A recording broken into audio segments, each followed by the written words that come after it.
Welcome back and thank you for staying with us. Now let's begin with some political developments. The Minister of Power, Adebayo Adelabu, has assured that the federal government remains committed to delivering affordable electricity to Nigerians. At the 6th ministerial press briefing, the minister said the federal government is set to pay 2 trillion out of 4 trillion naira owed to power generation companies by the end of the year. The minister also reaffirmed the ministry's dedication to providing affordable electricity to Nigerians. He appreciated the efforts of all departments and agencies within the power sector, saying that there are currently 33 power generating companies and 27 power plants operating in the country. For President Bola Ahmed Tinubu, electricity is pivotal to achieving the goal of industrializing Nigeria, for the purpose of providing jobs, skills, and to enhance exports, and for the overall prosperity of our dear country.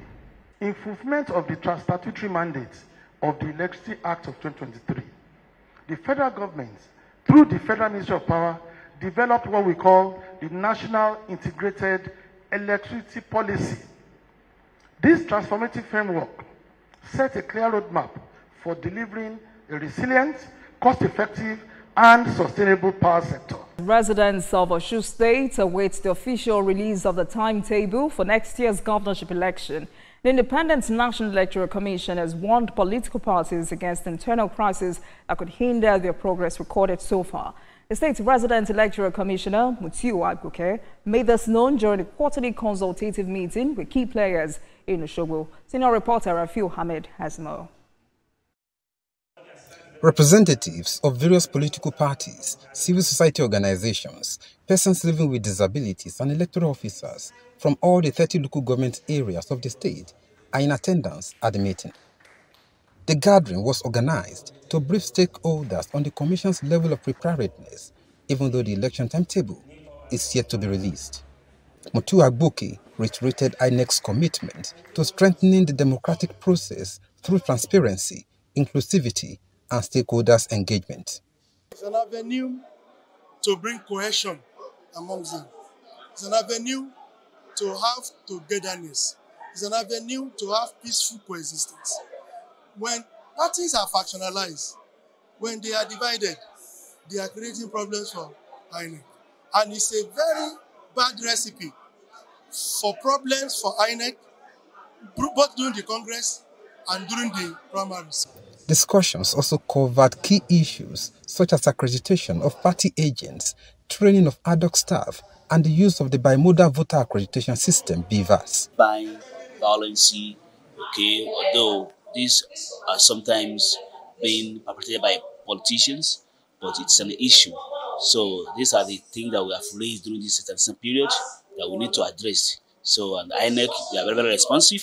And it is very important for us there to think of what has been done in the past, the stage we are in, and what can happen that we can, how we can do it better in subsequent elections. The state chairman of the People's Democratic Party and the All Progressives Congress, among others, called on INEC to put necessary measures in place to ensure a transparent electoral process. This is expected to be the last quarterly consultative meeting before the official release of the election timetable. Rafiu Hamid, TVC News, Osogbo.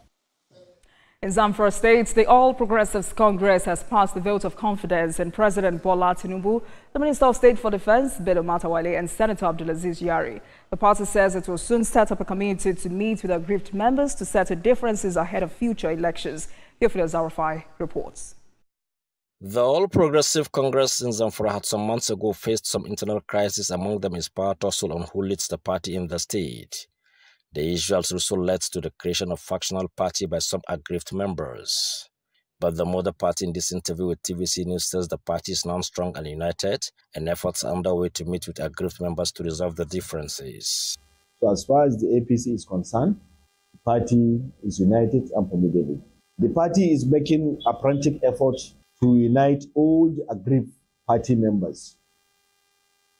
A committee is going to be set up soon that is going to consult all the aggrieved party members, to listen to their grievances, and also to find a lasting solution for the purpose of the unity and progress of the party.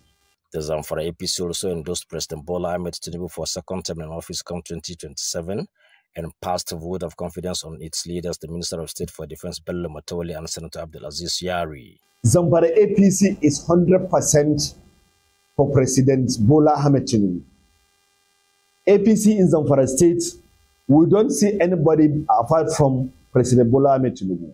President Bola Ahmed Tinubu inherited a very disturbing economy in the country that is trying to stabilize now.